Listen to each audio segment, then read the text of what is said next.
Sir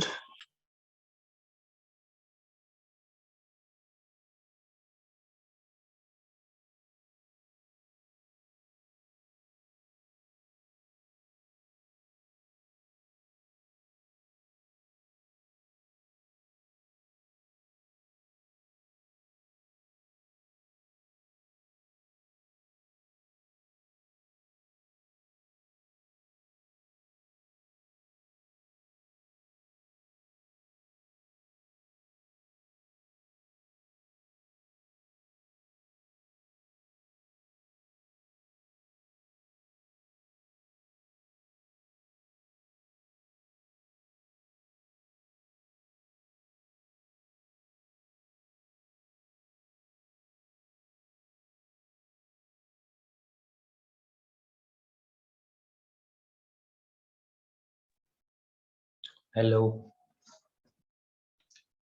am I audible? Yes sir. Sir मेरा एक doubt था, एक क्वेश्चन। सर मतलब एक क्वेश्चन था, मतलब मैं क्वेश्चन बोलूँ? बिल्कुल बोलो क्वेश्चन। सर मतलब एक सीक्वेंस दिया हुआ है 0.7 0.77 एक 0.77। Yes yes yes yes yes 0.7 0.77 0.777 0.77777 sum of first 20 terms निकालना। तो यार ये जीपी का ही सम होता है एक्चुअली। ओके, तो ये जीपी का ही सम होता है। उन्हीं ऐसे कुछ क्वेश्चन हमें देखने को मिलेंगे जहां पे ना मैं तेरे को सम ऑफ एन टर्म्स बता देता हूँ इस केस में। फिर 20 या सर जो भी मतलब ये तक बनाया डायरेक्टली हो, जीपी में नहीं है ना, मतलब डायरेक्टली पढ़ना नहीं है, पड़ेगा ना कन्वर्ट कुछ करना फिर? पड़ेगा अब।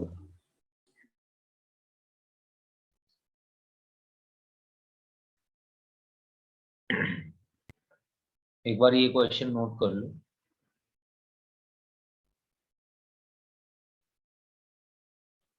हमजा फटाफट ये क्वेश्चन नोट कर ले एक बार।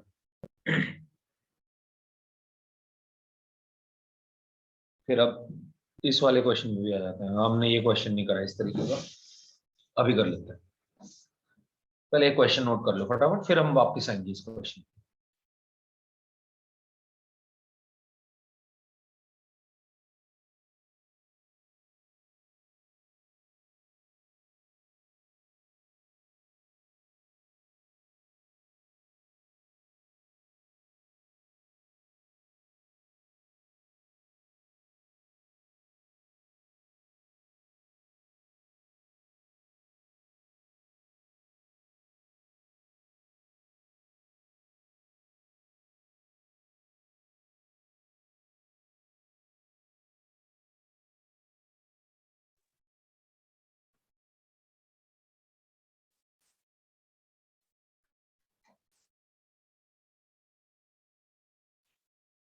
मैं जी हटा दूं क्या मैं इसको?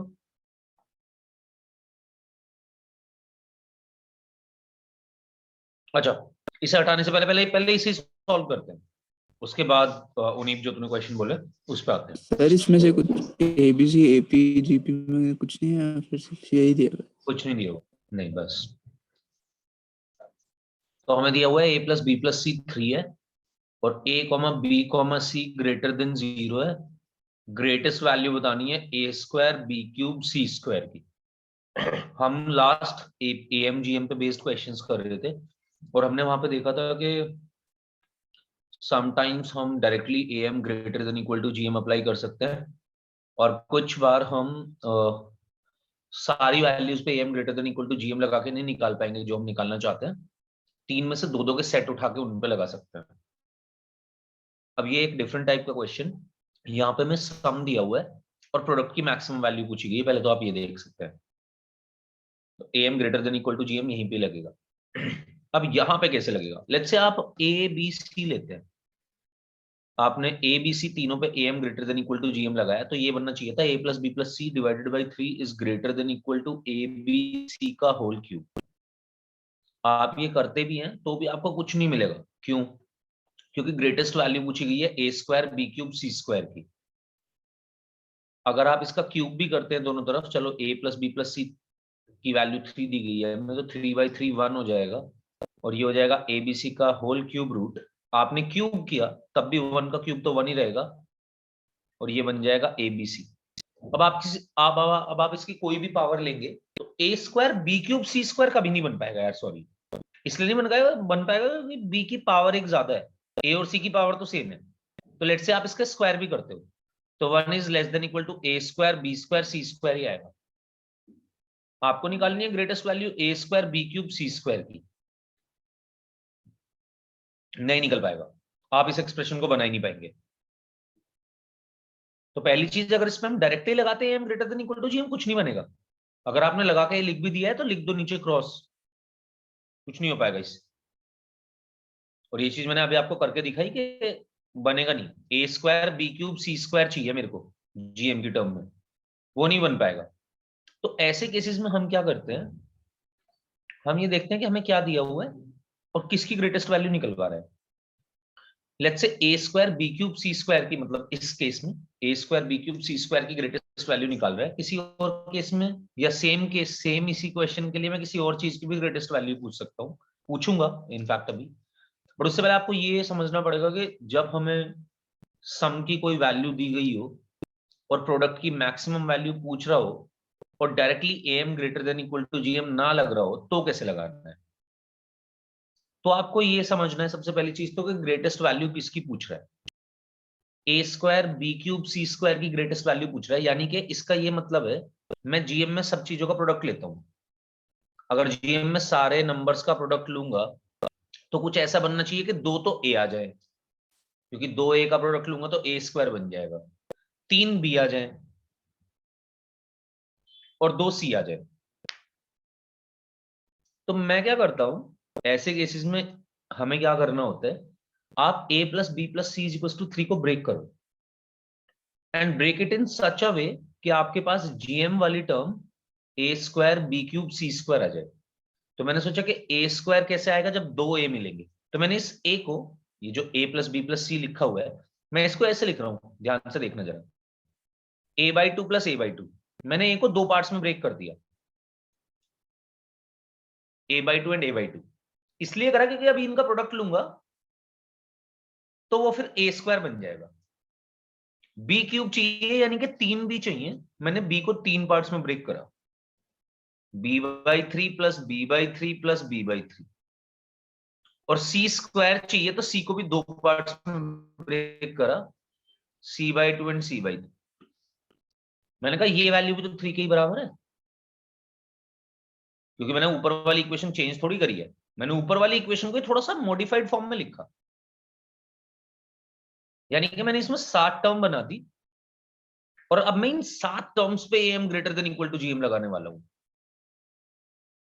इसका मतलब कि a/2 plus a/2 plus b/3 plus b/3 plus b/3 plus c/2 plus c/2 divided by 7, क्योंकि 7 टर्म्स हैं ये, इन 7 टर्म्स का अगर मैं am निकालता हूं तो that should be greater than there gm, और gm होगा इन 7 टर्म्स का a/2 into a/2 into b/3 into b/3 into b/3 into c/2 into c/2 की होल पावर 1/7। रुक जाओ, पहले इसे समझ लो, ये समझ आ गया तो फिर क्वेश्चन में तो कुछ नहीं बचा, और ये समझ आना इंपॉर्टेंट है।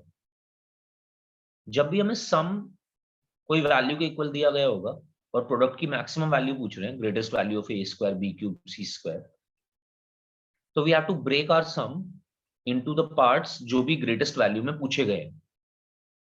a² की ग्रेटेस्ट वैल्यू पूछी गई थी, यानी कि a को 2 पार्ट्स में ब्रेक करो जिससे कि जब उनका प्रोडक्ट निकले तो a² बन जाए। b³ आ रहा था ग्रेटेस्ट वैल्यू वाली टर्म में, तो b³ आ रहा था तो मैंने b को 3 पार्ट्स में ब्रेक करा कि अभी मैं इनको मल्टीप्लाई करूंगा तो b³ बन जाएगा मेरे पास। एंड सिमिलरली c को 2 पार्ट्स में ब्रेक करा क्योंकि c² वाली टर्म आ रही थी ना, इस तरीके से ब्रेक करा।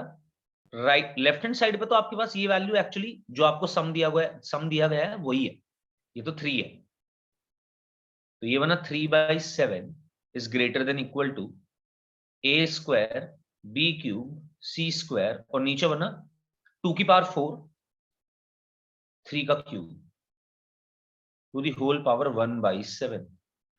आपने दोनों तरफ पावर 7 कर दी तो ये बना 3 की पावर 7 अपॉन 7 की power 7 is greater than equal to A square B cube C square divided by 2 की पावर 4 3 का क्यूब। इसका मतलब A square B cube C square is always less than equal to, आप इसको उधर भेजेंगे तो ये बन जाएगा 3 की पावर 10 2 की पावर 4 डिवाइडेड बाई 7 की पावर 7। इसकी वैल्यू हमेशा इससे छोटी होगी, ये आंसर है।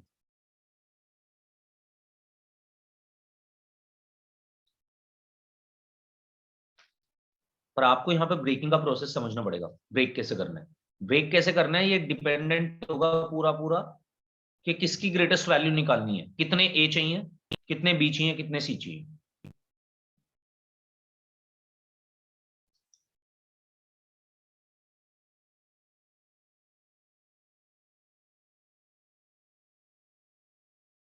क्या आप मुझे इस, अगर मैं आपसे पूछता greatest value of A cube B square C की पावर 4 तो बता सकते हैं A plus B plus C is equal to 3 को कैसे ब्रेक करता?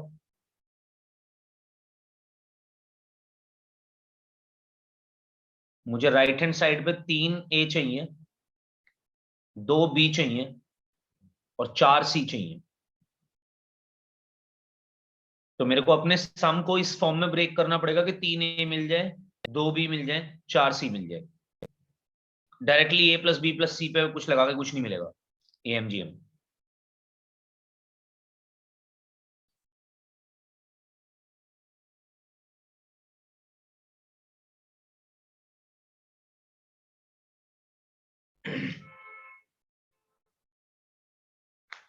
तो मैंने उतने पार्ट्स में मैं ब्रेक कर रहा हूं जितनी मुझे पावर चाहिए एक्चुअली।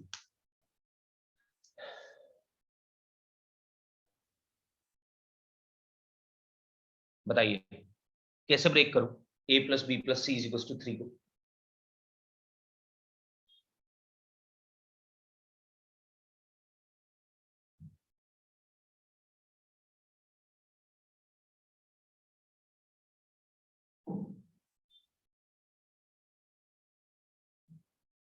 उन्हीं ट्राई करेगा, बता। Yes sir. Sir a/3 a/3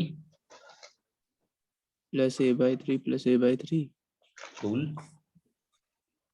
फिर b/2 प्लस b/2 कूल और c/4 प्लस c/4 प्लस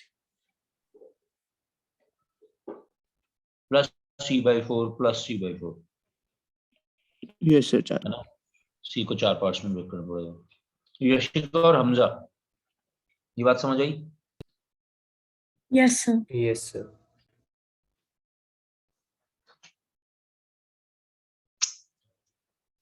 इसकी मैक्सिमम वैल्यू नहीं निकलवा रहे, ये तो आप क्वेश्चन नोट कर लो बस, ये तो मैं आपसे वैसे ही पूछ रहा था।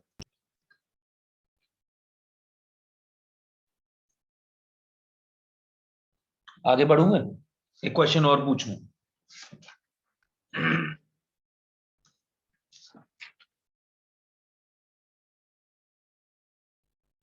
ओके, क्वेश्चन ये है फिर।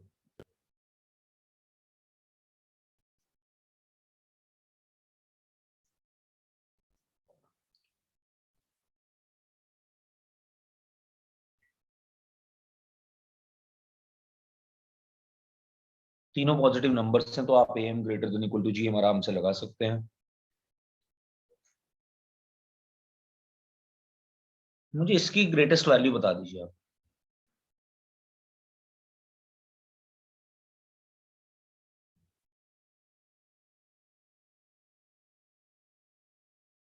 ए क्यूब बी स्क्वायर सी की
सीधा हम आगे बढ़ चुके हैं थोड़ा।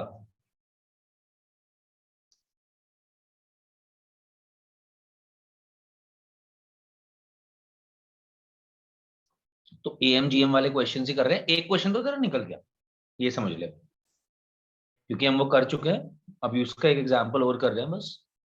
मैं समझा दूंगा इसमें क्या कर रहे हैं हम।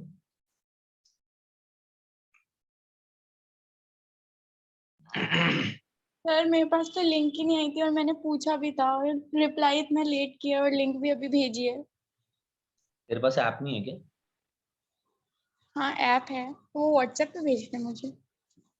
नहीं, तेरे को ऐप पे जाएगी, तेरे को दिखेगी क्लास, क्या आज की क्लास है कि नहीं है। डायरेक्ट वहीं से ज्वाइन भी कर सकती है। Okay sir. पता नहीं तेरे को ये बात सही है? नो सर, मुझे नहीं पता था। हमारे एंड पे फॉल्ट है।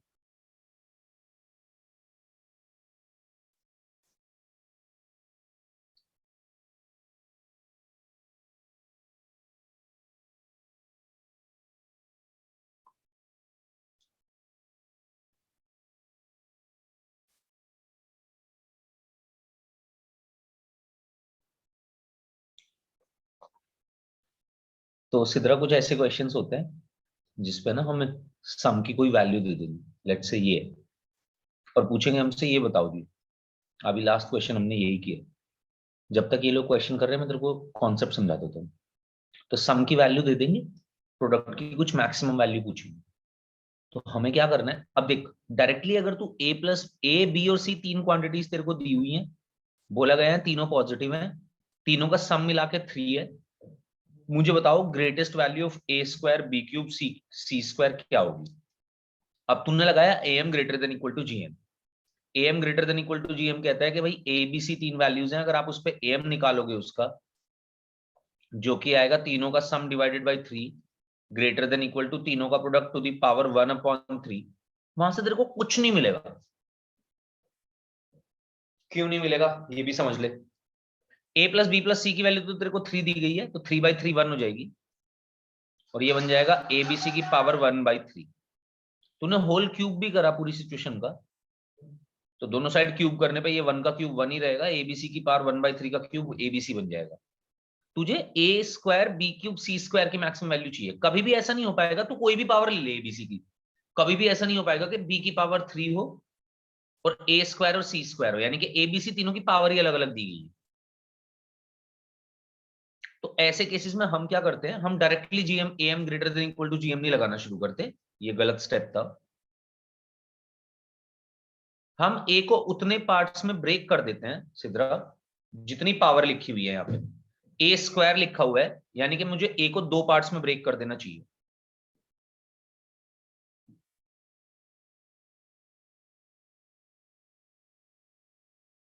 करेक्ट है, करेक्ट है। यशिका अनुनीत बोथ करेक्ट है। इसको हम और सॉल्व भी कर सकते हैं, करके देखना। तो हम क्या करते हैं सिद्रा के A को 2 पार्ट में ब्रेक कर देंगे, क्योंकि A स्क्वायर दिया हुआ है इधर। A को 2 पार्ट में ब्रेक करने के लिए हम ये यूज कर रहे हैं A/2 एंड A/2, क्योंकि A/2 प्लस A/2 A ही बन जाएगा। A को 2 इक्वल पार्ट्स में डिवाइड कर दिया, वैसे ही B को 3 पार्ट्स में डिवाइड कर दिया, क्योंकि B की पावर 3 चाहिए। तो B/3 B/3 B/3, और C को 2 पार्ट्स में डिवाइड कर दिया, क्योंकि C स्क्वायर चाहिए, तो C/2 एंड C/2। जितनी पावर चाहिए उतने ही पार्ट्स में डिवाइड कर दे। इससे क्या होगा, इससे एक तो तेरा सम चेंज नहीं होगा। एक बात, अभी भी तेरा सम A plus B plus C था, अभी भी A plus B plus C है। देख ले, A/2 मिलकर A ही बनाएगा, C/2 मिलकर C बनाएगा, B/3 मिलकर B बनाएगा। तो सम तो अभी भी वही है। इस पे AM greater than equal to GM लगाएगी ना, तो तेरे को जो रिक्वायर्ड चीजें चाहिए वो मिल जाएंगी।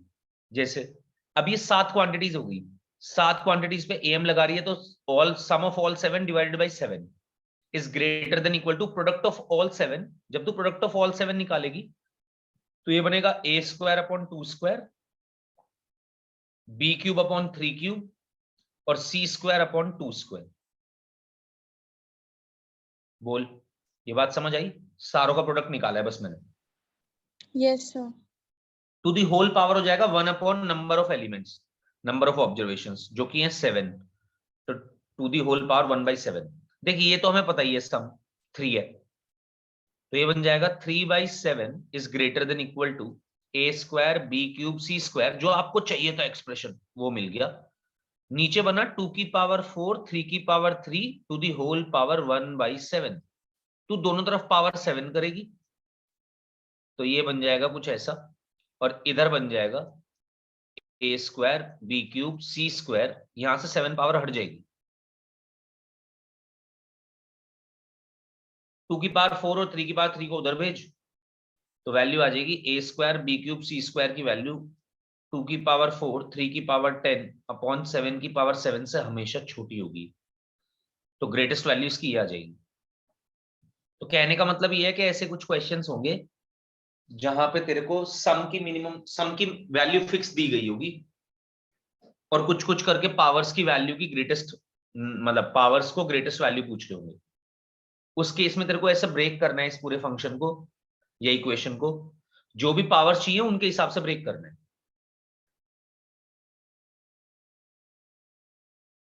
अब अगेन मैंने एक और क्वेश्चन दिया, यहां पे मुझे a+2b+3c की वैल्यू 1 दी गई है, a b c पॉजिटिव दिए गए हैं, पूछा गया ग्रेटेस्ट वैल्यू बताओ a² b² c की। तो a को 3 पार्ट्स में ब्रेक करना पड़ेगा, b को 2 पार्ट्स में ब्रेक करना पड़ेगा, c को एक अकेले पार्ट में रखना पड़ेगा।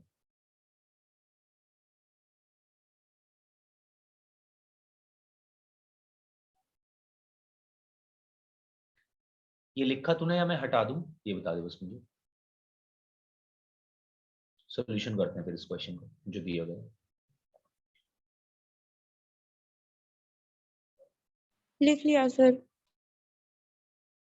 ओके, अब हमसे यहाँ पे तो all all everything will be dependent on कि क्या किस चीज की ग्रेटेस्ट वैल्यू पूछी गई है। ग्रेटेस्ट वैल्यू पूछी गई है भाई इस बार a³ b² c की, तो मुझे क्लियरली पता चल गया कि a को 3 पार्ट्स में ब्रेक करना है, b को 2 पार्ट्स में ब्रेक करना है, जिससे कि gm जब मैं निकाल रहा हूं तो b² आ जाए, और c को अकेले पार्ट में रखना है। तो मैंने इसको देख ब्रेक करा, इसी सम को जो मुझे सम दिया गया था मैंने इसको ब्रेक करा, a को 3 पार्ट्स में तो a/3 a/3 a/3, b वाले सेक्शन को 2 पार्ट्स में, तो देख इसको ना मैं b+b लिख सकता हूं, या ऐसे देख ले कि 2b को 2 पार्ट्स में ब्रेक करना है तो क्या आया, b आया, तो यानी कि b+b, और 3c को एज इट इज रख दिया क्योंकि c एक ही चाहिए मुझे, c की पावर 1 है, इज इक्वल्स टू 1 है। ये मैंने इसी ऊपर वाली इक्वेशन को ही थोड़ा सा मॉडिफाइड फॉर्म में लिखा, पर ऐसे लिखा, क्यों लिखा है ऐसे देख, इसका क्या फायदा होगा, इसका ये फायदा होगा कि अब अगेन मैं am greater than equal to gm लगाऊंगा, मैंने लगाया, और इन 6 क्वांटिटीज पे लगाया सीधा, ये 3 2 5 और एक 6 क्वांटिटीज जो ऊपर जो मैंने इसको ब्रेक करके लिखा है, इन 6 पे मैंने am greater than equal to gm लगाया। तो ये होना चाहिए कि इन 6 का सम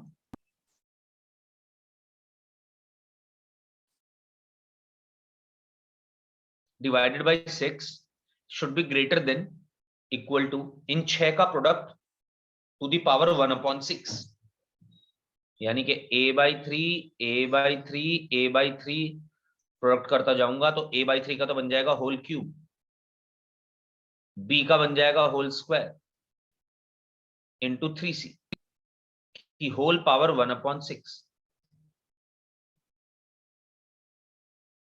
ये एक्चुअली 1 ही है पूरा, तो 1/6, और पूरी पावर 6 कर दे दोनों तरफ,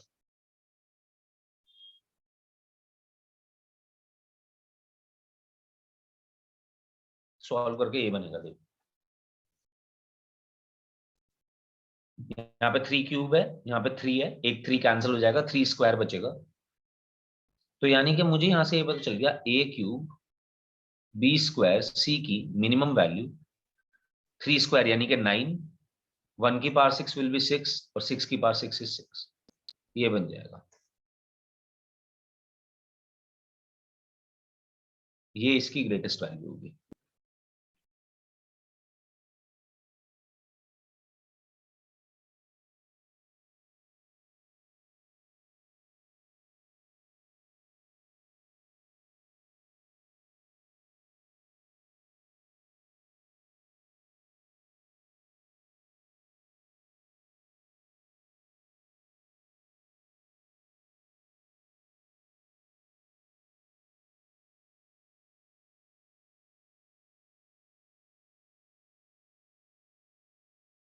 आगे बढ़े जी।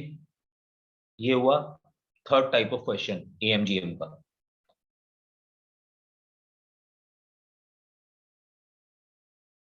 अब लास्ट टाइप का क्वेश्चन,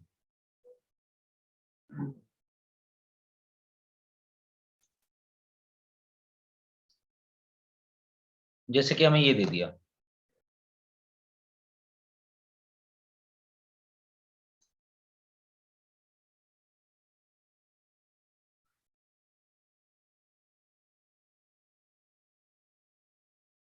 एक सेकंड रुक जाओ, तुम मत लिखो, मैं पहले फिगर आउट कर लूं।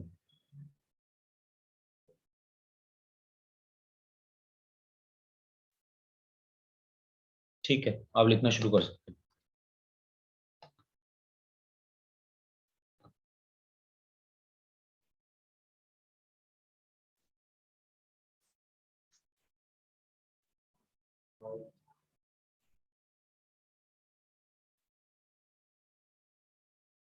ये है क्वेश्चन।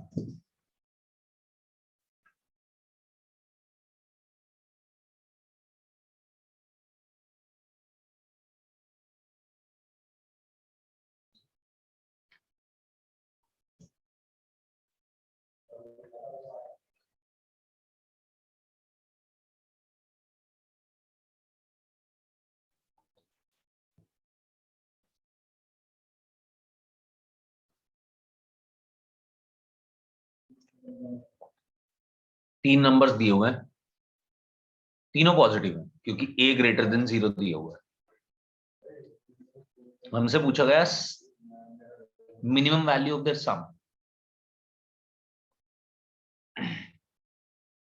तो सबसे पहली चीज की यार मिनिमम वैल्यू पूछी गई है सम की, या तो मिनिमम वैल्यू पूछी जाए किसी सम की या ग्रेटेस्ट वैल्यू पूछी जाए किसी प्रोडक्ट की।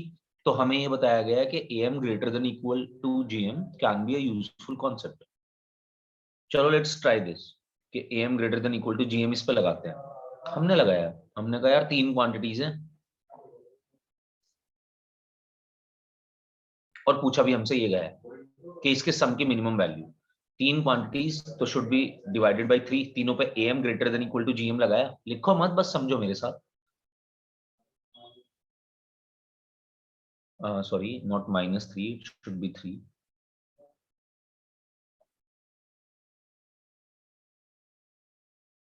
तो जी इन तीनों पे AM greater than equal to GM ऐसे लगना चाहिए था कि तीनों वैल्यूज का एम यानी कि तीनों का sum divided by 3 should be greater than equal to तीनों का प्रोडक्ट टू द पावर 1/3। आपने लगाया, आपके हाथ कुछ नहीं आएगा। कैसे? क्योंकि देखो राइट हैंड साइड पे ए खत्म नहीं हो रहा। हमने उस दिन भी ये बात करी थी कि AM greater than equal to GM लगाते हुए राइट हैंड साइड से अगर अगर अगर मिनिमम वैल्यू पूछी गई है सम की तो राइट हैंड साइड से वेरिएबल खत्म होना चाहिए। अगर मैक्सिमम वैल्यू पूछी गई है प्रोडक्ट की तो लेफ्ट हैंड साइड से वेरिएबल खत्म होना चाहिए।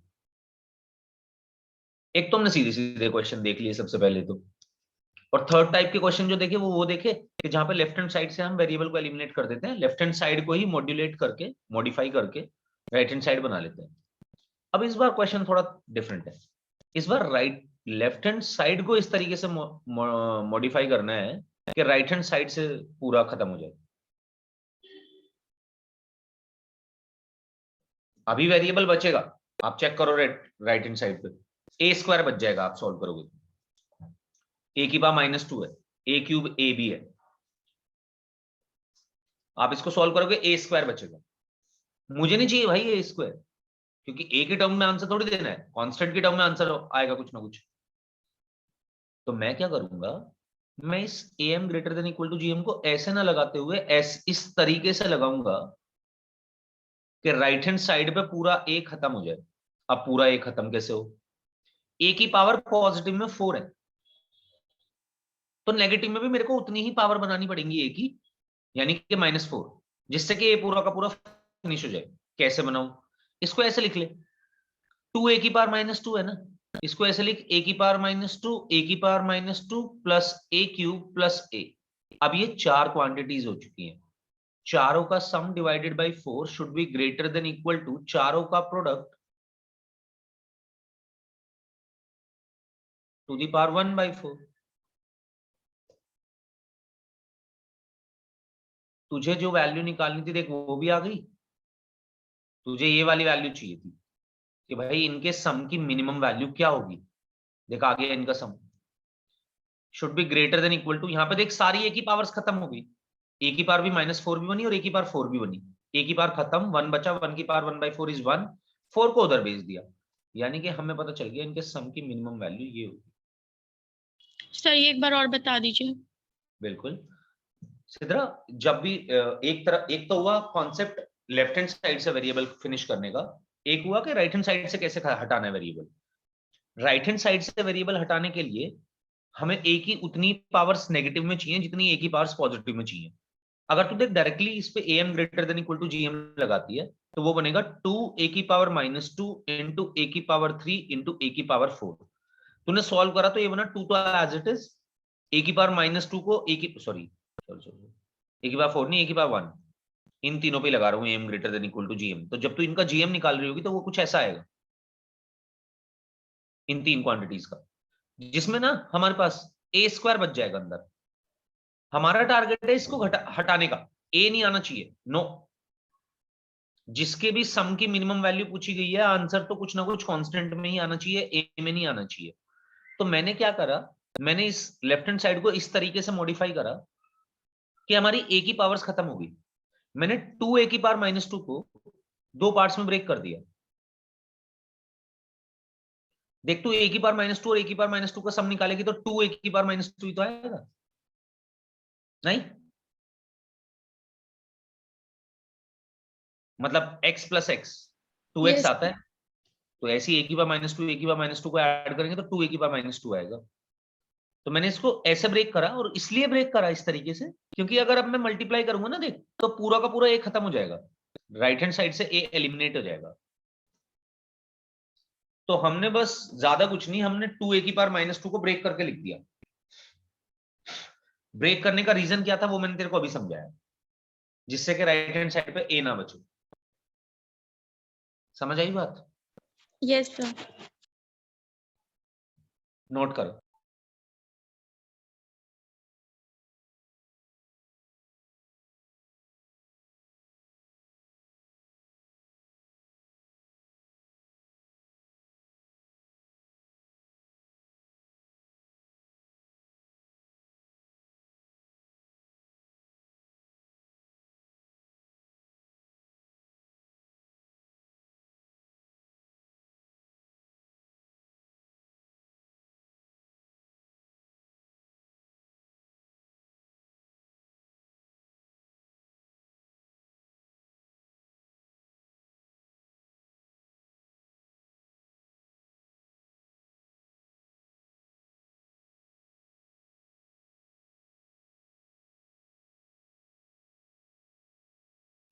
अगर समझ आई तो पहले तो इस पे अप्लाई करके दिखो।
हाँ जी, आ गया आंसर।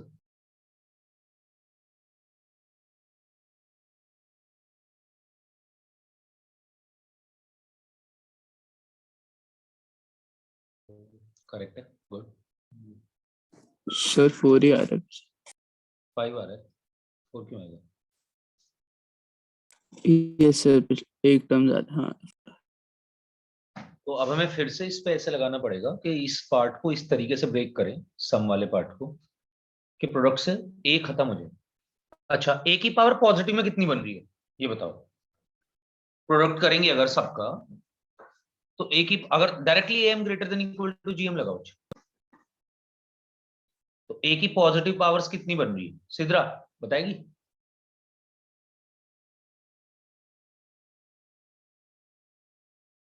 तूने चारों टर्म्स का प्रोडक्ट करा, कितनी ए की पावर पॉजिटिव बनी, कितनी ए की पावर नेगेटिव बनी, मुझे ये बता।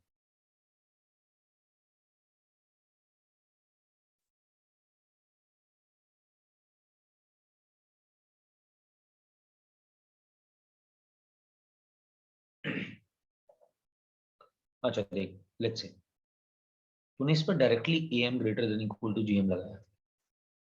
अब ए एम जीएम में तो यार सम और प्रोडक्ट ही निकलते हैं। सम निकाला तो जो ये कह रहा है वही आ जाएगा।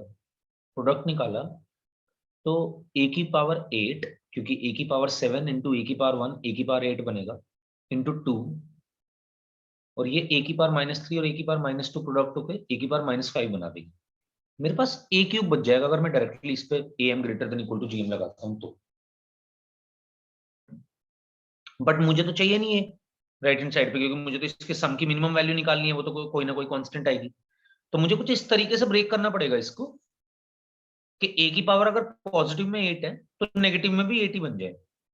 और उसके लिए मैं क्या करूंगा, 2 ए की पावर -3 को ए की पावर -3 और ए की पावर -3 में ब्रेक कर दूंगा।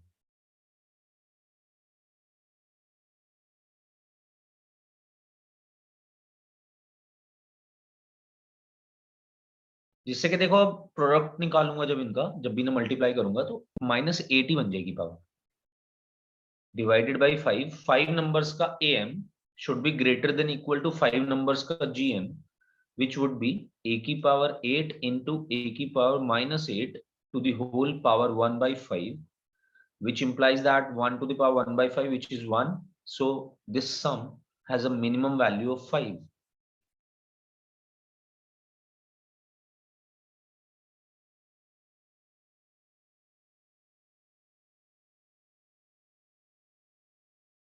अब ऐसा ही एक क्वेश्चन यार IIT JEE advanced integer type में पूछा गया, और जिस टाइम ये क्वेश्चन पूछा गया उस टाइम मैं तैयारी कर रहा था। तो बहुत सारे लोगों ने मतलब कि ये काफी टफेस्ट क्वेश्चन में से एक आता है। टफेस्ट नहीं है एक्चुअली, क्वेश्चन तो काफी इजी है, बट लोगों को पेपर के अंदर बैठ के रियलाइज नहीं हुआ कि AM greater than equal to GM का क्वेश्चन है। और वो इसलिए नहीं होगा कि मे बी उनकी सफिशिएंट प्रैक्टिस नहीं थी इस तरह के क्वेश्चंस पे। जैसे कि let's see the question first.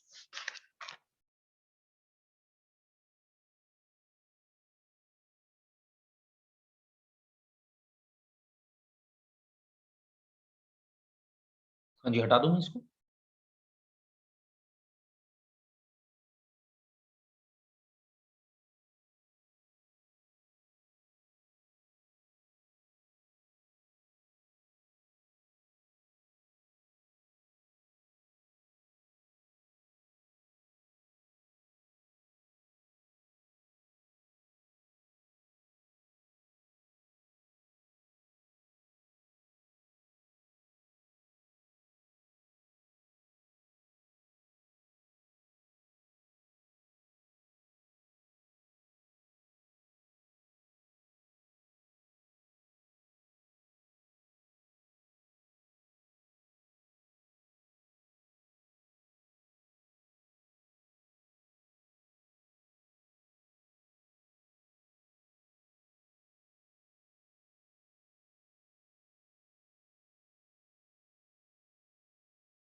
हाँ जी, ये है क्वेश्चन।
हाँ जी, क्या है मिनिमम वैल्यू सम की? मिनिमम वैल्यू पूछी गई है यार सम की, क्लियर है, am greater than equal to gm लगना है। इस तरीके से लगाना है कि राइट हैंड साइड से पूरा का पूरा a खत्म हो जाए, तो a की पावर जितनी पॉजिटिव में बन रही हो उतनी a की पावर नेगेटिव में भी बननी चाहिए, या a की पावर जितनी नेगेटिव में बन रही हो उतनी a की पावर पॉजिटिव में भी बननी चाहिए। किसी भी तरीके से देख सकते हो, फिगर आउट किस तरीके से आप a को कैंसिल आउट कर सकते हो राइट हैंड साइड से।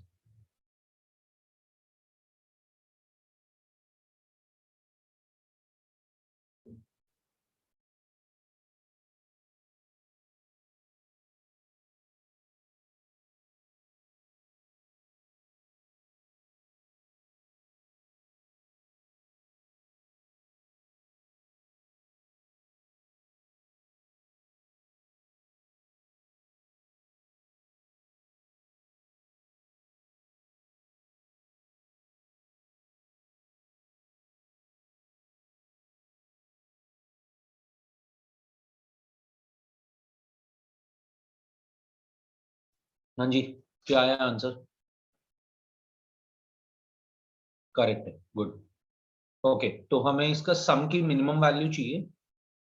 तो पहली चीज तो अगर हम डायरेक्टली इनको सम निकालते हैं और डायरेक्टली प्रोडक्ट करते हैं तो हमारे पास a की नेगेटिव में पावर आएंगी -4 -4 -3 यानी कि -12, और a की पॉजिटिव में पावर आएंगी 18, तो यानी कि -6 पावर कम है।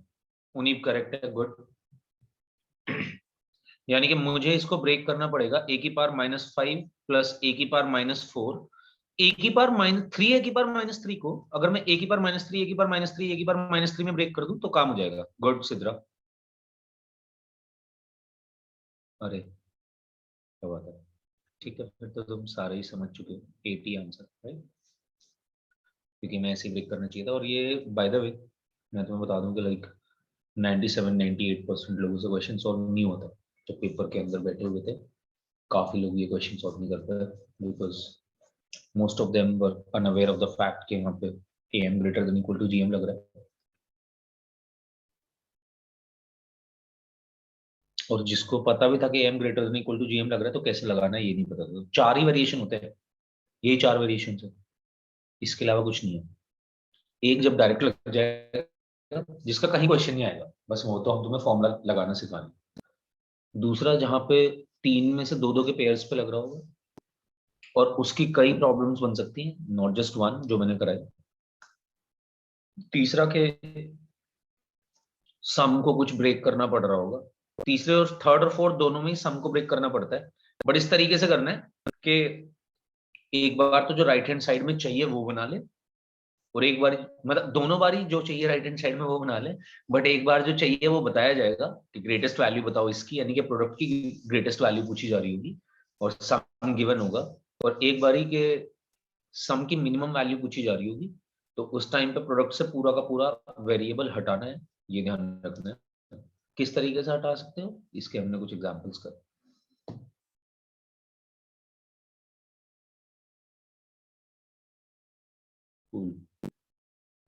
तो यहाँ पे हमारा ये सब खत्म होता है पूरा पोर्शन, एंड इसके बाद हमारे पास जो पोर्शन आता है वो होता है सीरीज।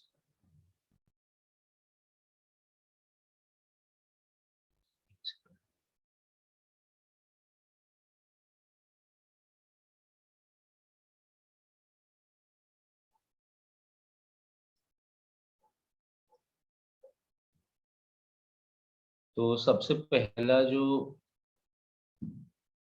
इसमें पोर्शन है वो है सीरीज के अंदर सम स्पेशल सीरीज।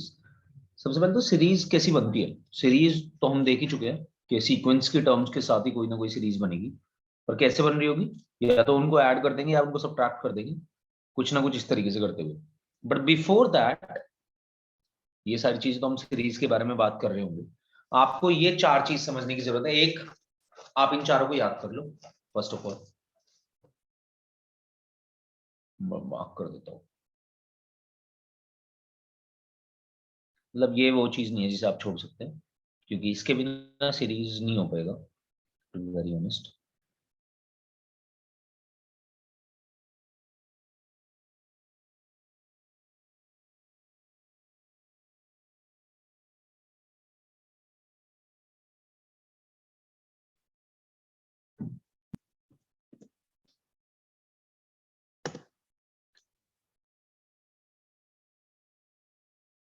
लिखते चले जाइए इसको और थोड़ा समझते हुए।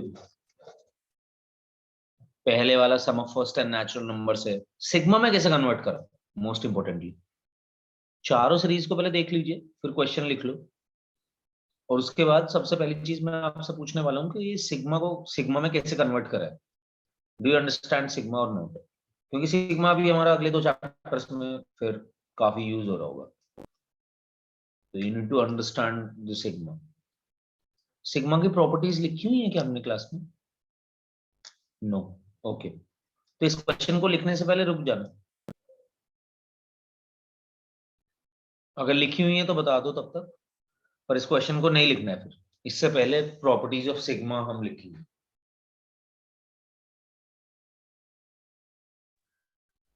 हमें सिग्मा सर समझना बहुत स्टार्ट वन से होनी चाहिए हर बार। यस, ऑब्वियसली सारी सीरीज इनफैक्ट 1 से स्टार्ट होनी चाहिए, क्योंकि नेचुरल नंबर्स 1 से स्टार्ट होते हैं ना। अब बता एक बात, अगर मैं sum of first n even numbers लिख रहा होता तो सीरीज कहां से स्टार्ट होगी? 2 से। और कहां तक जाएगी?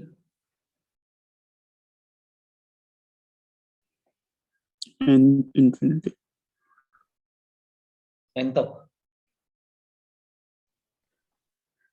2n। 2n तक ना।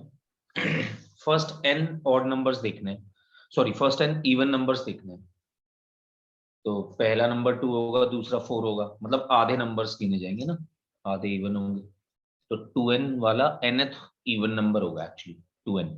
लेट्स से आपने n को 5 रख दिया तो 10 तक जाएंगे हम, पहले 5 इवन नंबर्स 10 तक आएंगे, 2 4 6 8 10, पहले 10 इवन नंबर्स 20 तक आएंगे, तो इसलिए 2n तक जाएंगे। और इसका कन्वर्जन साथ साथ सिग्मा में, सिग्मा का काम है समेशन लगाना, सिग्मा का काम ये है कि आइटरेट करता जाएगा ये वैल्यूज को। आपने आर को 1 रखा, ये पहले आर को लोअर लिमिट से स्टार्ट करेगा, जो भी आपका वेरिएबल है, इससे मतलब नहीं आ रहा है जो भी है, यहाँ पे आपने आर लिया हुआ है वो ठीक है, सॉरी मुझे इसमें चेंज कर देना चाहिए था वैसे, कोई नहीं, गुड ऑब्जर्वेशन, नेक्स्ट टाइम मैं इसमें किसी में के और टी भी डाल सकता हूँ। आपका सिग्मा का वेरिएबल वो जिस पे लिमिट लगी हुई है, और ये हमने पहले भी डिस्कशन करा है, सिग्मा में हमेशा लिमिट होगी, lower limit upper limit, sigma का कोई ना कोई वेरिएबल होगा, जैसे यहाँ पे आर दिया हुआ है क्योंकि आर पे ही लिमिट लगी हुई है, आई टी के कुछ भी यूज हो सकता है। ओके डन एवरीवन, आगे बढ़े।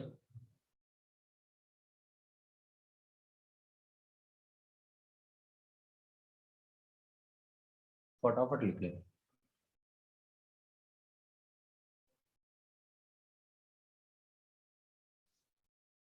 सर क्वेश्चन लिखना है? नहीं, क्वेश्चन नहीं, उससे पहले प्रॉपर्टीज ऑफ सिग्मा।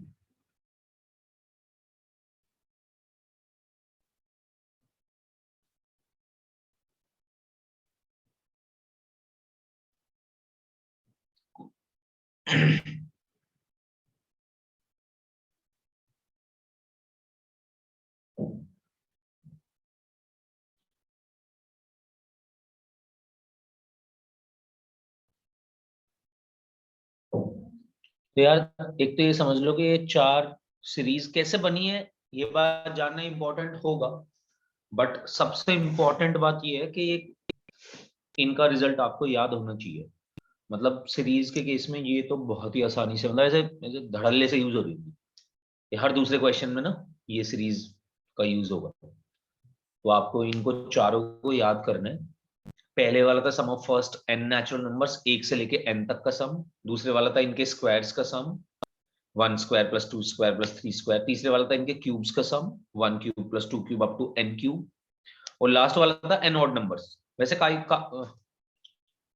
इससे पहले कि हम आगे का टॉपिक स्टार्ट करें, ये काफी फन फैक्ट है, पहले जितने बराबरी होगा हमेशा, जैसे कि पहले फर्स्ट ऑड नेचुरल नंबर का सम 1 विच इज 1 स्क्वायर, पहले दो ऑड नेचुरल नंबर्स का सम 1 + 3 4 2 स्क्वायर, पहले 3 स्क्वायर, पहले 4 4 स्क्वायर, इनफैक्ट पहले n जो भी हमने फॉर्मूला लिखा टू n स्क्वायर। तो अगर आपसे कोई कहे पहले 7 ऑड नेचुरल नंबर्स का सम बताओ तो आप कह दोगे 7 स्क्वायर। अब ये आया कैसे? आपने जो सीरीज सॉल्व करी है, यही जो लिखी हुई है अभी हमारे सामने सीरीज, इससे आप पता लगा सकते हैं ये कैसे आया। ये एक एपी है,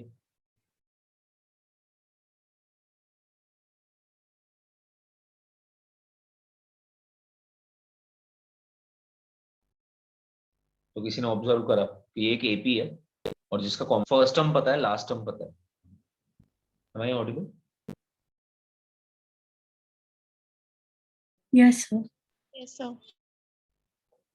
Okay, so this is an AP with common difference 2. We also know the first and last term of this AP. So Sn, यानी कि sum of n terms will be total number of terms, that is n in this case, divided by 2 first term plus last term, यानी कि 1 plus 2n minus 1. 1 से 1 cancel होगा, 2n बचेगा, 2 से 2 भी cancel हो जाएगा, n स्क्वायर आ जाएगा। देखो,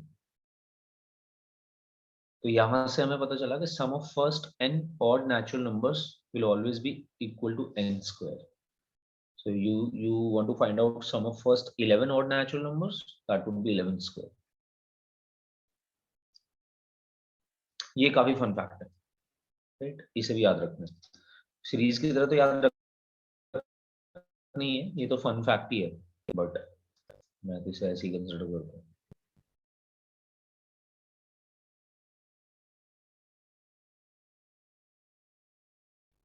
okay, so properties of sigma, कि सिग्मा को आप किस किस तरीके से यूज कर सकते हो।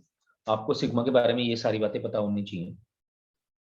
पहला, अगर सिग्मा को हम दो अलग अलग फंक्शन पे लगा रहे हैं, sigma fx plus minus gx, तो sigma is distributive over addition and subtraction. यहाँ पे कोई ना कोई लिमिट लगी होगी, x की वैल्यू 1 से लेके x की वैल्यू n तक। तो मैं इसको अलग कर सकता हूँ, sigma fx, x is from 1 to n, plus minus sigma gx, x is from 1 to n. So sigma is distributive over addition and subtraction.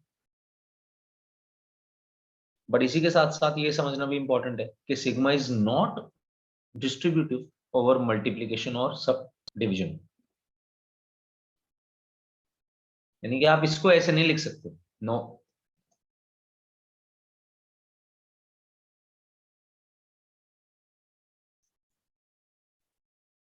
क्या आपने दोनों पे अलग अलग सिग्मा लगा दिया। Sigma is a property of summation or subtraction. Subtraction is also a form of summation only. But sigma is not a property of multiplication or division.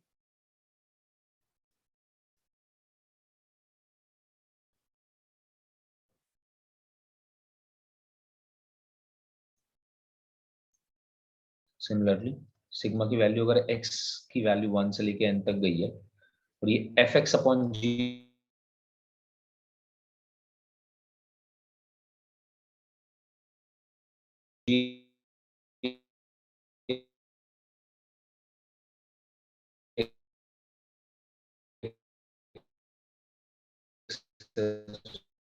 this is not equal to sigma x is from 1 to n fx divided by sigma, and sigma is not at all distributive over multiplication and division.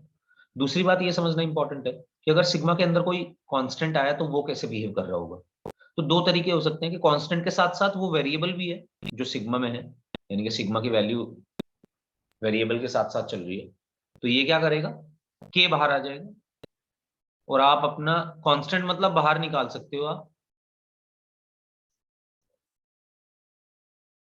Sigma के अंदर से, चाहे वो constant multiplication में हो या division में हो।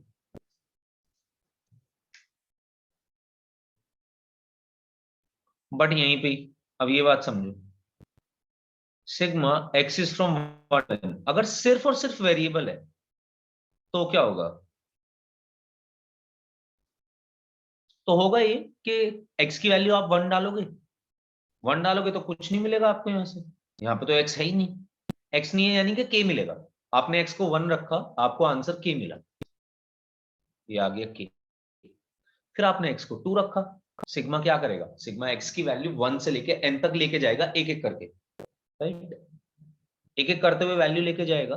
x की वैल्यू 1 रखी, k मिला आंसर, 2 रखी तब भी k मिला, 3 रखी तब भी k मिला, क्योंकि वो तो k पे डिपेंडेंट ही नहीं है। This is an independent function, constant function actually, k पर डिपेंडेंट ही नहीं है, तो हर बार आप x की कोई भी वैल्यू रखो आंसर k ही मिलता रहेगा।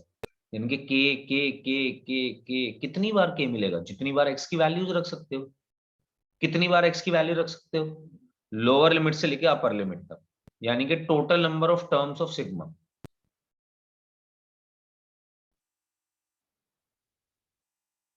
तो आपने कहा k को मैं 4 बार जोड़ूं, k को मैंने 4 टाइम्स ऐड करा, या सपोज लेट्स से 4 को मैंने 3 टाइम्स ऐड करा, या मैंने 4 को 3 टाइम्स मल्टीप्लाई करा 4 को 3 से, दोनों बातें सेम ही तो है। तो यानी कि मुझे यहाँ पे ये लिख देना चाहिए, अगर मैं k को total number of terms times add कर रहा हूं, तो k को मेरे को इससे मल्टीप्लाई करने को भी तो मिल सकता है, k into total number of terms.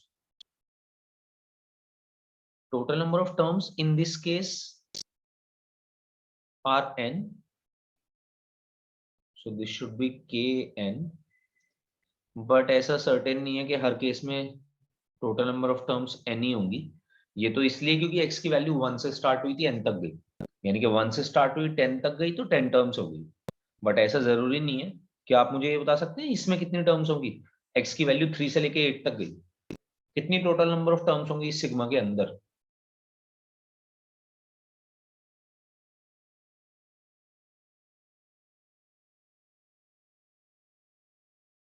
Five. तो यशिका ऐसे ही लगता है पहली बारी ना, अपर लिमिट में से लोअर लिमिट घटा दो।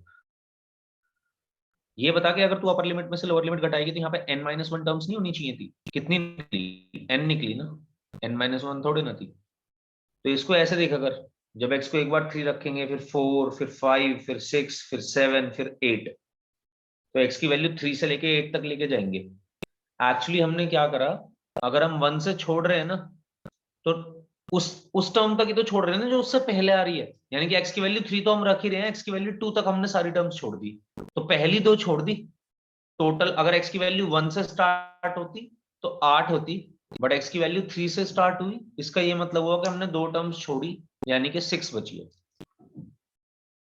समझ आई बात? Yes sir. ये बता दे फिर, x की वैल्यू 7 से लेके 11 तक लेके गए हैं हम सिग्मा के अंदर, कितनी नंबर ऑफ टर्म्स होंगी इसके अंदर? 5। 5। अच्छा, फिर ये बता दो इसका आंसर क्या होना चाहिए था? सिग्मा के अंदर x की वैल्यू 7 से लेके 11 तक लेके गए और सिग्मा 4 लिखा हुआ है, what should be the answer of this question? 20। 4 into जितनी भी टोटल नंबर ऑफ टर्म्स है, 5 थी, 20 हो गया इस केस में। तो इस तरीके के क्वेश्चंस आपसे पूछे जाएंगे जहां पे आपको ये प्रॉपर्टीज पता होनी चाहिए।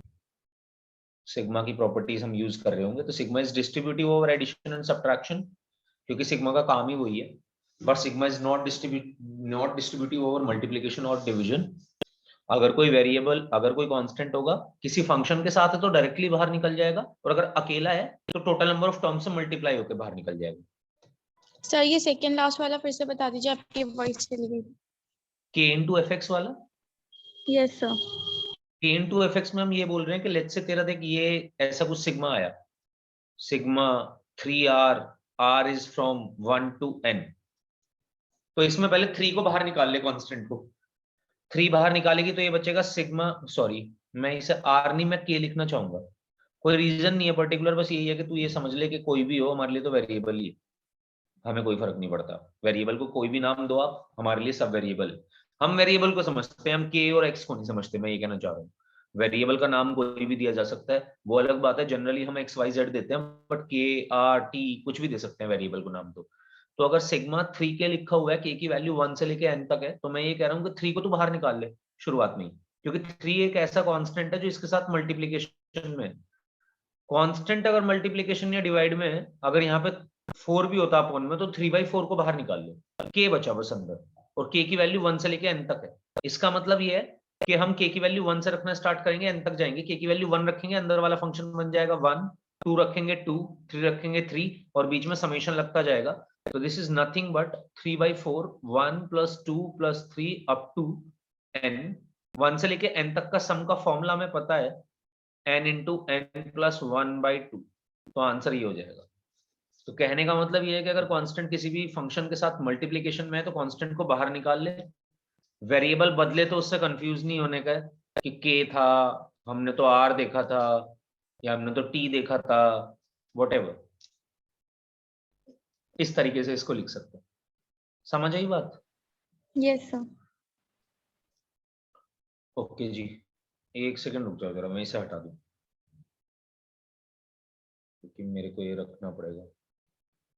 हमने स्लाइड क्यों नहीं बनाई हुई थी? स्लाइड तो हमने आज सारी बनाई है, ये भूल गया मैं। ओके चलिए, कूल। अब इसके बाद आप वो क्वेश्चन लिख सकते हैं वापस। मैं लेके जा रहा हूँ उस क्वेश्चन को, wait a minute.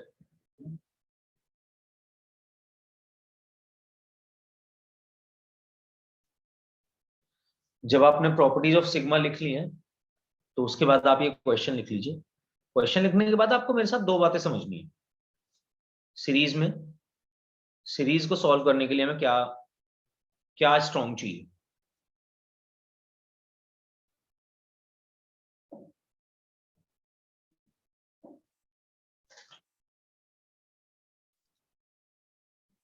When you done, everyone?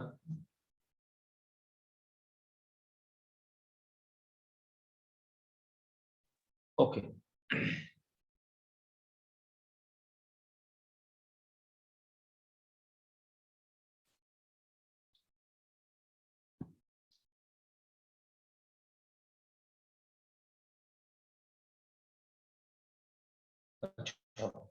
देखो यार, मेरे साथ एक बात समझो। सीरीज को सॉल्व करना उतना ही आसान है जितना जितना जल्दी हम उसको सिग्मा में कन्वर्ट कर सकते हैं। एक बात, मतलब दोनों तरीके हैं। एक कि हम सिग्मा में कन्वर्ट कर लें, और सिग्मा में जब कन्वर्ट कर लें तो फॉर्मूला या तो सिग्मा आर में आ रहा हो, या सिग्मा r² में आ रहा हो, या सिग्मा r³ में आ रहा हो, या सिग्मा 2r - 1 में आ रहा हो, जो हमने 4 स्पेशल सीरीज पढ़ी थी। इस टर्म्स में आ रहा होगा फॉर्मूला, तो हम एकदम फटाफट आंसर बता देंगे इसको। एक आगे चलते हुए सीरीज पढ़ेंगे, वहां पे पर्पस थोड़ा सा दूसरा होगा। वहां पे सिग्मा दिया जाएगा और उसको कन्वर्ट करके ये समझना होगा कि कैसी सीरीज बन रही है, तब सॉल्व कर पाएंगे। बट जब वहां पे चलेंगे तब वहां की बात करेंगे। अभी यहाँ की बात करते हैं, और यहाँ की बात ये है कि अगर मैं किसी भी सीरीज को देख के, मुझे ना सीरीज दी जाएगी प्रॉपर, सिग्मा में कुछ नहीं दिया जाएगा। दोबारा समझ लो। देखो भाई, सीरीज बहुत एक इंटीग्रल पार्ट है हमारा, है ना। एक क्वेश्चन बनता है हर साल सीरीज से, और अगर तुम एडवांस पे जाओगे तो 2-3 भी बन जाते हैं। तो सीरीज और बनते इसलिए, मैंने बताया भी था पहले, कि सीरीज आगे भी पढ़नी पड़ेगी। ऐसा नहीं है सीरीज अभी खत्म हो जाएगी। अभी हम आगे पढ़ेंगे मैथ्स, जो भी करना है, इंजीनियरिंग, बीएससी, व्हाटएवर, तो आपको वहां पे सीरीज पढ़नी पड़ेगी। फर्स्ट ईयर का सिलेबस सबका सेम होता है, वहां पे सीरीज पढ़नी पड़ेगी। तो सीरीज का आगे का पोर्शन पढ़ोगे आप, इससे आगे जो भी अभी आप पढ़ने जा रहे हो, तो सीरीज के क्वेश्चंस बनेंगे ही बनेंगे।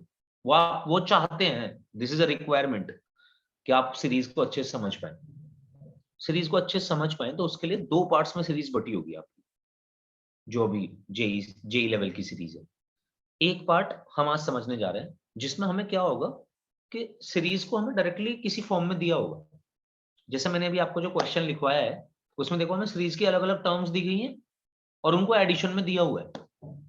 इस पार्ट में हमें क्या करना इंपॉर्टेंट है हमारे लिए। इस पार्ट में अगर हम बेटर होना चाहते हैं तो हमारे लिए इंपॉर्टेंट ये है कि हम ये समझना सीखेंगे जनरल टर्म कैसे लिख रहे हैं, मतलब उसका पैटर्न क्या है। हमें पैटर्न समझना बहुत इंपॉर्टेंट है, और उस पैटर्न से हमें कुछ ना कुछ ऐसी 4 फॉर्म की सीरीज मिल जाएगी। वो कैसे मिलेंगे नहीं मिलेंगे वो बात की बात है, आप इसे छोड़ दो अभी। इनफैक्ट मैं ये कहना चाहूंगा आप सिर्फ इस बात पे फोकस करो कि जो भी हमारे सामने सीरीज लिखी हुई है उसका पैटर्न क्या है। जैसे कि अभी आपको सीरीज दी गई है और उसकी 3 टर्म्स दी गई, पर्टिकुलरली 3 टर्म्स इसलिए दी गई कि आप ये पहचान पाओ कि पैटर्न क्या है। तो this is more of a mental ability test rather than a maths test, कि अभी right now you have to identify कि इसका पैटर्न क्या बन रहा है। अगर आप इसका पैटर्न समझ गए तो उससे हम क्या कर रहे होंगे वो मैं बताता हूं। पहले मुझे ये बताओ कि क्या पैटर्न बन रहा है इसका। न्यूमरेटर में आपको कुछ दिखाई दे रहा है? कुछ सब में सिमिलर, तीनों टर्म्स में सिमिलर काम होते हुए। क्यूब। क्यूब। और ऐसे denominator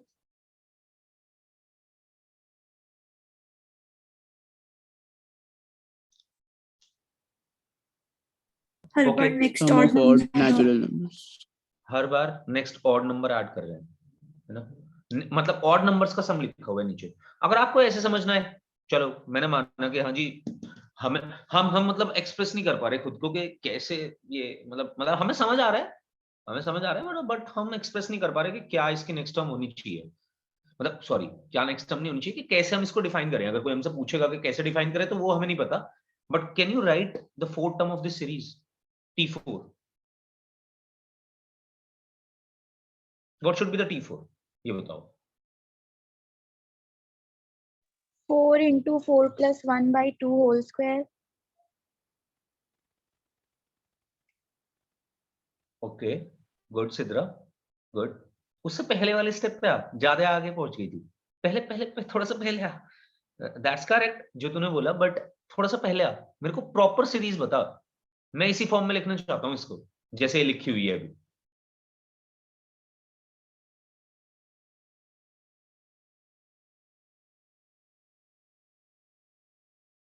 1 cube plus 2 cube plus 3 cube plus 4 cube upon 1 plus 3 plus 5 plus 7. Yes, correct. As soon as we identified this कि यार ये ऐसी सीरीज बन रही है तो हमें समझ आ गया कि अब क्या हो रहा है।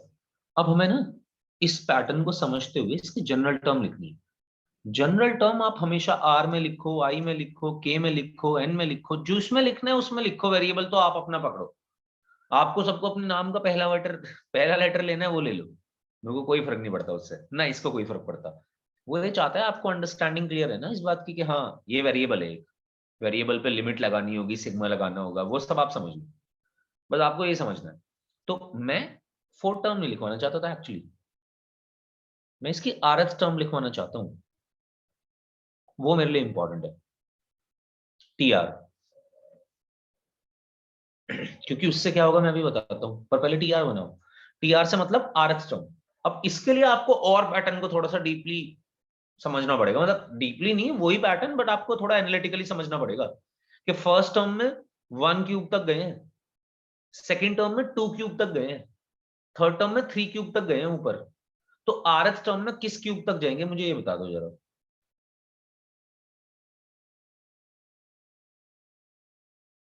R cube. R cube. और नीचे कहां तक जाएंगे? फर्स्ट टर्म में एक ऑड नंबर था, दूसरे में 2 ऑड नंबर है, तीसरे में पहले 3 ऑड नंबर्स हैं। तो आरएथ टर्म में कितने ऑड नंबर्स होने चाहिए और वो कौन सा होगा लास्ट?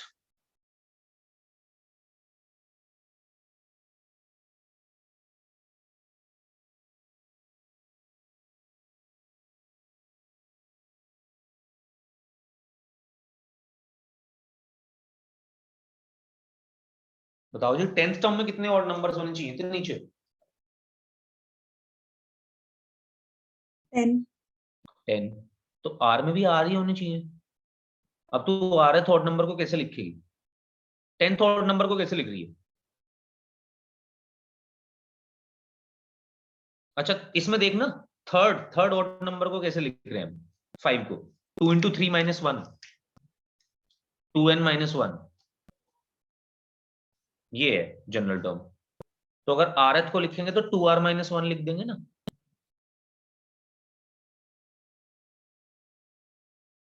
और अब इसके बाद जो सिद्रा ने बोला था, अब आप ऊपर का फॉर्मूला लगा सकते हैं, 1 क्यूब से लेके r क्यूब तक का सम r इंटू r प्लस 1/2 का होल स्क्वायर, और नीचे आप इसका भी सम लगा सकते हैं, पहले r और नेचुरल नंबर्स का सम विच इज r स्क्वायर, तो r स्क्वायर ऊपर भी है r स्क्वायर नीचे भी है, कैंसिल आउट हो जाएगा, बचेगा r प्लस 1 का होल स्क्वायर डिवाइडेड बाई 4। आप इसको सिंप्लीफाई करेंगे ये बनेगा।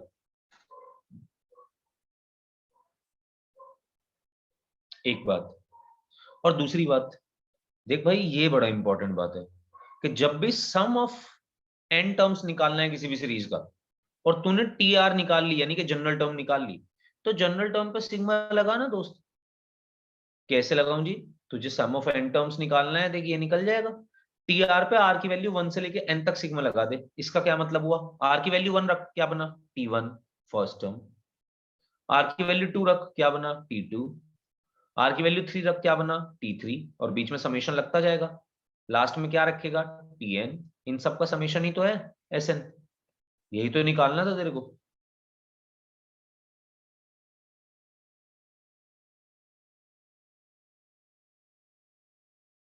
तो तुझे जनरल टर्म निकालनी है, यानी कि तेरे को पैटर्न समझना है।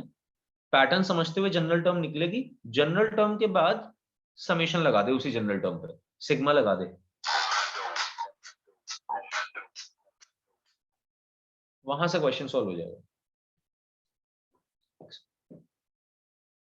मैं करता हूँ 5-10 मिनट में।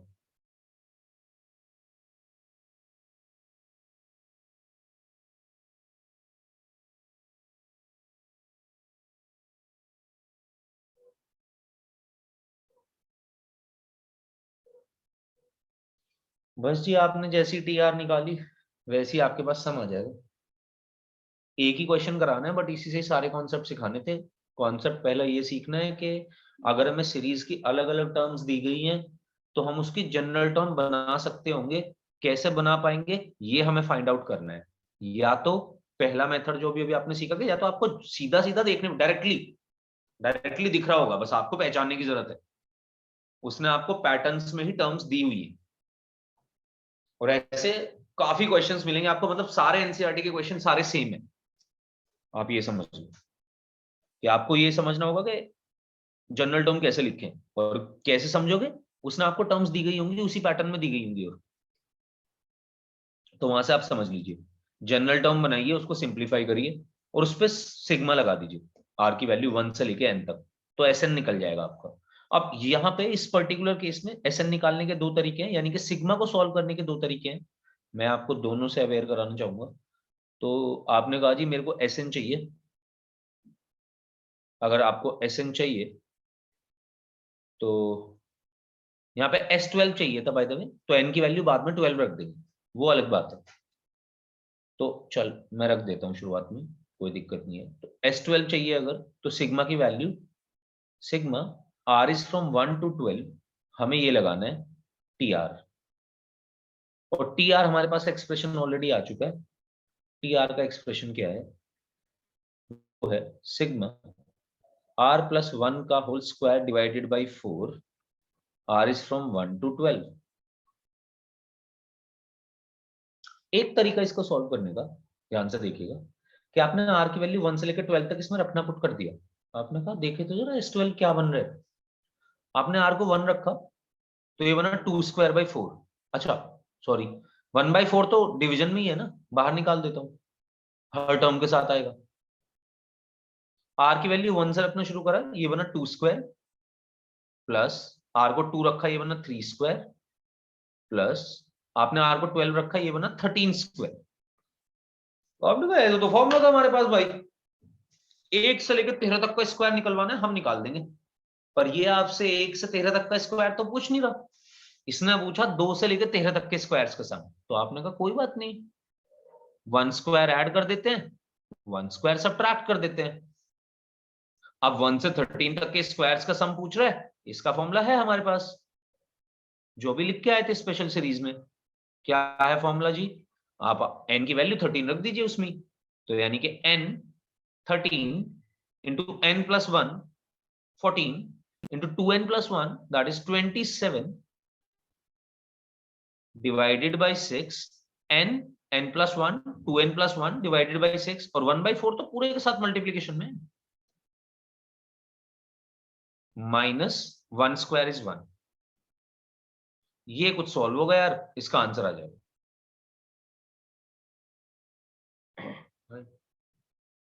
जो भी बनेगा वो बनेगा 9 7, तो ये 63 into 13 कुछ बनेगा वैल्यू, S12 आ जाएगा तुम्हारे पास। क्या बनेगी वैल्यू एग्जैक्टली देखने के लिए 13 into 63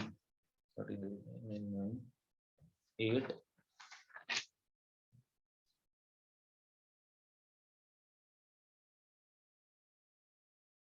819 908 918 डिवाइडेड बाई 4 409/2 सही है किसी तरह?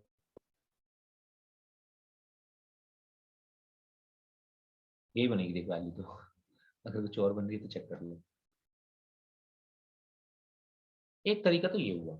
दूसरा, इसी चीज को मैं ऐसे भी सॉल्व कर सकता था। S12 is equals to sigma r is from 1 to 12। 1/4 तो यार मैंने बाहर निकाला और मैंने r+1 के होल स्क्वायर को ओपन कर दिया, तो मैंने इसको लिखा r² + 2r+1। कुछ नहीं, बहुत फर्क नहीं है, बस मैं आपको दोनों तरीके सिखाना चाह रहा हूं। जैसा आपका मन वैसे कर लो। वैसे तो यहाँ पे इस वाले केस में पहले जो मैंने अभी करा है ये बेस्ट वे था, ये शॉर्टेस्ट वे था, बट अगर ऐसे भी करूंगा तो भी कोई दिक्कत नहीं है, समझो इस बात को भी। तो मैंने r+1 का होल स्क्वायर को ओपन कर दिया, r² + 2r+1 लिख दिया और S12 को लिखा फिर 1/4 तो जी सबके साथ है ही बाहर। पहले तो सिग्मा, अब यहाँ पे मैं डिस्ट्रीब्यूट कर सकता हूँ सिग्मा को, तीनों अलग अलग प्लस में है, तो sigma r² r is from 1 to 12 plus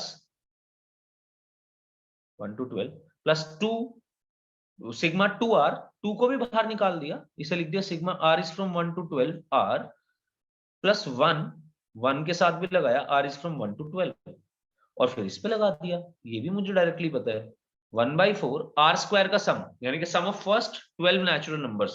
मुझे पता है भाई क्या होता है, n यानी कि 12, n+1 13, 2n+1 that is 25 divided by 6 plus 2 times n यानी कि 12 into n+1 यानी कि 13 divided by 2 plus constant that is 1 into total number of terms that is 12, जो मैंने अभी सिग्मा के फॉर्मूले पढ़े थे।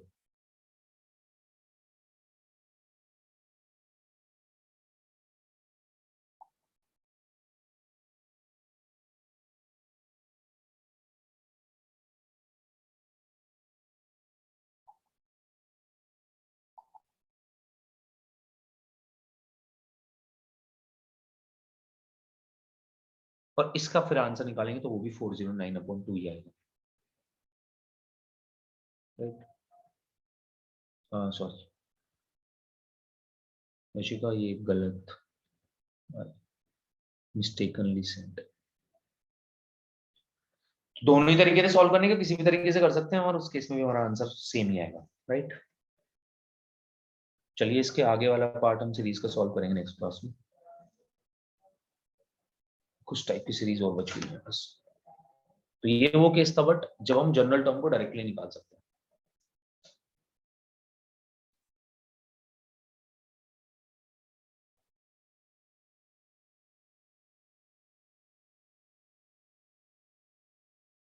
ओके, जब तुम नोट कर लो you can leave the class.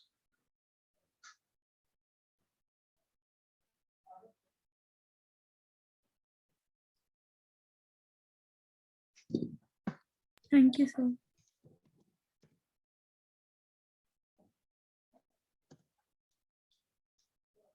Sir यहाँ पे हमने 63 into 13 किया है। हाँ जी, 63 into 13 और फिर -1 भी किया है ना सिद्रा, ये वाला। यस